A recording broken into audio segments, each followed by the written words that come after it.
Why Tarantino movies don't work in real life. I went into a job interview once and I said to the manager, "English, motherfucker, do you speak it?" I didn't get that job. And then I went to another job interview and they asked me, they said, "Which resume is yours?" And I said, "It's the one that says bad motherfucker." And I didn't get that job. I know that to some of you, Tarantino movies are the holy scripture of cool.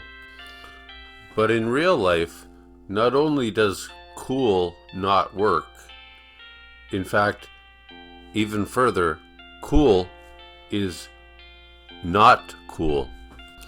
Now, I know the difference between fiction and reality. I know that lightsabers aren't real. I know that the Matrix isn't real and that I'm not Neo. But Tarantino seems to think that coolness is real. Tarantino characters talk like they've never had a real job, and like every sentence is a TED Talk about cheeseburgers or Madonna. Even in Star Wars or The Matrix or Lord of the Rings or anything, the most fantastical stories, we have a range of verbiage and emotions and experiences, whereas Quentin Tarantino, the entire focus is always on cool. Fuck real life. Even in movies, real characters don't have banter, they have arguments. Occasionally they say something clever, and then they say, "Wow, I just said something clever," and then they repeat to everybody all day about how they said this really clever thing. And then someone tells us it wasn't that clever actually. And then we think, yeah, I guess it wasn't that clever actually. And then there's the walking scenes. In Tarantino movies, people walk like they're in a Calvin Klein ad for cigarettes. They walk like walking is their job. It's smooth. It's often slow motion.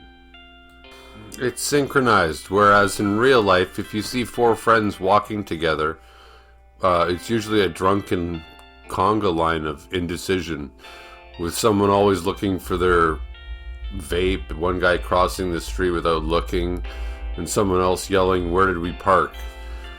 And then there's Tarantino's favorite thing in the world, violence, which is of course very cool. But a much more interesting thing about violence is the repercussions of the violence. Whether it be guilt, whether it be that the cops are after you. You know those movies and TV shows where they randomly kill a main character just for the sake of having a dramatic moment? Well, it's even worse with Tarantino. He just does violence for dramatic effect, for no reason whatsoever. One of the most potent uses of violence in movies could arguably be the realistic impact that they have. The way that they relate to real life. Like, what would happen if you actually punched somebody out in a bar? It's almost like those Disney movies where, they fall in love and then it's happily ever after, but they never show you what happens after. You fall in love, you get married, and then it's happily ever after. But you don't get into like what happens after they get sick and tired, the honeymoon period's over and they get sick of each other. Well, the same with violence. Like, that's like Tarantino's happily ever after. Oh, you just shot someone in the head. Isn't that great? No aftermath, no consequences. And come to think of it, has anybody ever gone to jail for murder in a Tarantino movie? Tarantino seems to think that violence is sexy. He seems to forget that his favorite movie directors, their movies, Taxi Driver, the consequences of the violence are the most interesting part of the violence. When someone gets shot in a Godfather movie, gets killed in a Godfather movie, it's never cool.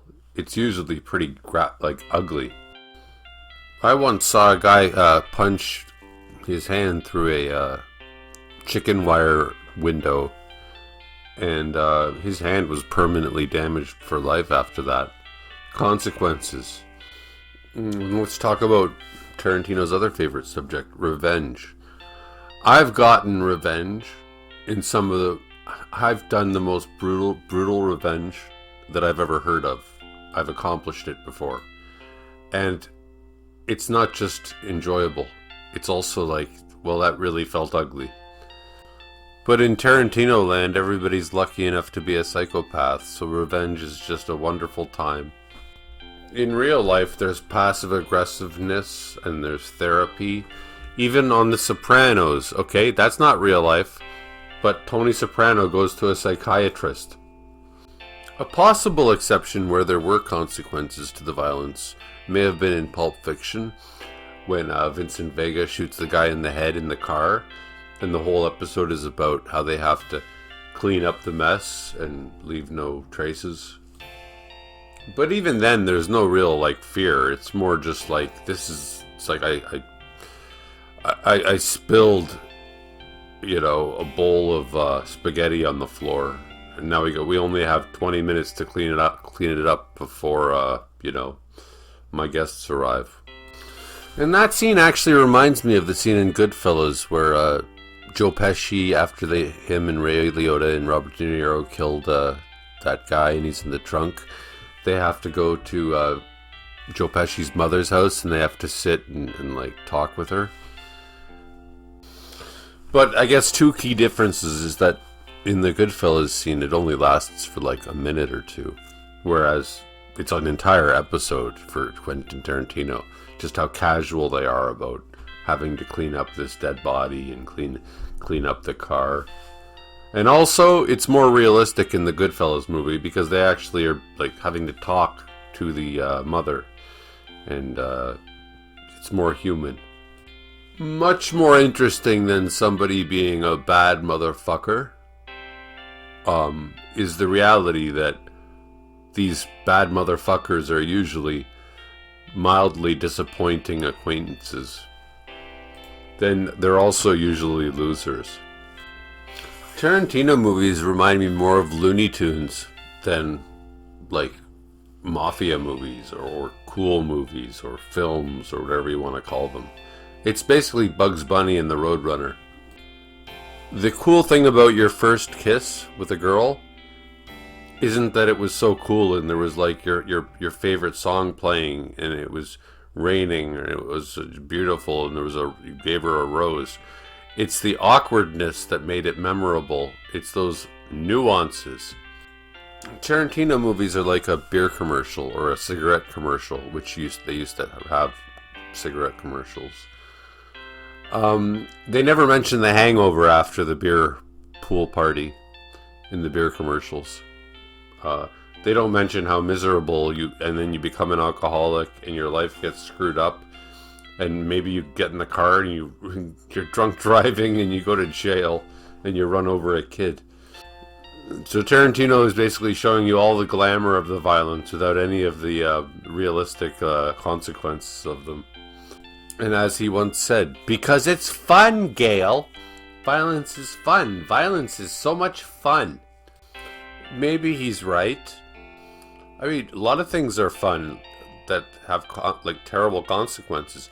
Having a party's fun, but then you have to clean up for the whole day the next day, and then you got a hangover, and you got to go back to work. There was that scene in Pulp Fiction, which I referenced in a previous video, where Butch, he falls into a garbage bin, and then he gets into the taxi, and then the taxi driver's like, "You killed that man in that boxing match," and he's like, "Oh, I didn't know that," and he's like, "Oh, I don't even feel the slightest bit of bad about it. He shouldn't have fought me." And it's like, dude, you would be shitting your pants. This is the first person you ever killed. You just threw a fight against a mafia boss that paid you to lose the fight. You would be shitting your pants. So forget about real life. Just like in the context of the story, it makes no sense. As soon as she goes, "You killed that man in a boxing match," he goes, "Oh, sorry, Lloyd." So for 1 second, he shows some guilt. But really, how often have any characters in any Tarantino movie shown guilt? I would say the only thing that comes to mind is Reservoir Dogs, when Mr. Orange confesses to Mr. White, I'm the cop. And you know what? That's the best of Tarantino.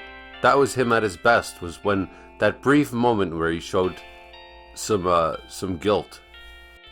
Yeah, I'm sick of the, it's not real, it's just a movie. Okay, well, it's a real movie. Can we agree on that? And movies are characters based on real people, like real life. It's based on real life.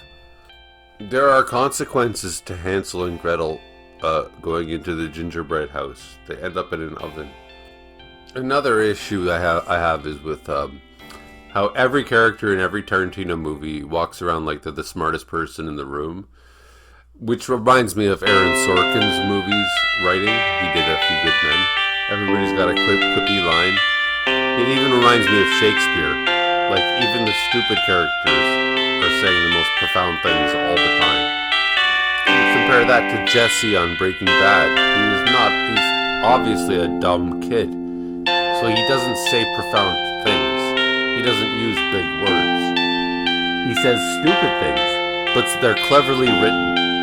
And I just see all these geeks out there who watch Tarantino movies and they think that that's what real life is. I know they're stupid, and it's not Tarantino's fault.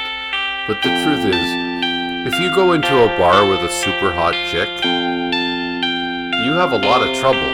Because every guy is alpha mailing you. They're trying to pick her up right in front of you. They're angry at you. They're jealous at you. You can't just pull out a gun or punch them in the face. Sometimes they're bigger than you. You know, I'm an ugly, balding, fat 47-year-old. But I've dated some gorgeous girls. And I can tell you that I've almost got the shit kicked out of me numerous times just because I was with a gorgeous chick. You know, it would be a very impressive end to Quentin Tarantino's career if he chose to end in a dignified way. It would be to have his last few movies be about the consequences, because that's so much more fascinating than just the violence for the sake of violence, and we're all laughing and happy about how violent we are. The irony is that in real life and in movies, often the coolest thing you can do is be awkward, boring, and a little human.